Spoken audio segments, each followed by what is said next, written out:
এখানে আপনি একটু ভালো করে লক্ষ্য করলে দেখতে পারবেন আরবিতে যতটা অক্ষর আছে কোকা কোলা লেখাতেও ততটা অক্ষর আছে। আসসালামু আলাইকুম রহমতুল্লাহ। এখানে কি লেখা আছে একটু ভালো করে লক্ষ্য করলে বুঝতে পারবেন, বিষয়টা একেবারে ক্লিয়ার হয়ে যাবে আপনার কাছে। 70 বছর পূর্বে পাকিস্তানের একটি জাতীয় পত্রিকা এই নিউজটি প্রচার হয় কোকা কোলাকে নিয়ে। কথাটা কতটুকু সত্য তা আমার জানা নেই, তবে আপনি যে এই বিষয়টা একবারে ফেলে দিবেন তা না, কারণ আপনি একটু চিন্তা করলেই দেখতে পারবেন পুরো বিষয়টা আপনার কাছে ক্লিয়ার হয়ে যাবে। এখানে ক্লিয়ারভাবে লেখা আছে লা মোহাম্মদ লা মক্কা, অর্থাৎ লা মোহাম্মদ, মোহাম্মদ নাই, লা মক্কা, মক্কাও নাই। মানে ওরা বোঝাতে চেয়েছিল আমাদের নবী হুজুর সাল্লাল্লাহু আলাইহি সাল্লাম উনিও নাই এবং কি মক্কাও নাই, এমন কিছু ওরা বোঝাতে চেয়েছিল।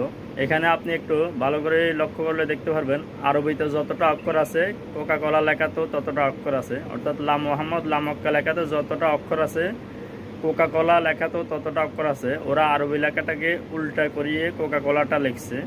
ক্লিয়ারভাবে আপনি একটু ভালো করে ফলো করলে দেখতে পারবেন ওরা খুব ঠান্ডা মাথায় এগিয়ে যাচ্ছে মুসলমান ধ্বংস করার কাজে, কারণ ওরা মুসলমান ধ্বংস করার পিছনে আমরাই ওদেরকে সহযোগিতা করতেছি। আমরা যদি ওদের পণ্য না কিনতাম বা তাহলে ওরা সহযোগিতা পেত না। ওদের পণ্য কেনাটাই আমাদের বড় অপরাধ। এখন থেকে আমাদের শপথ নিতে হবে কিনবো না ওদের পণ্য, করবো না আর ওদের সহযোগিতা।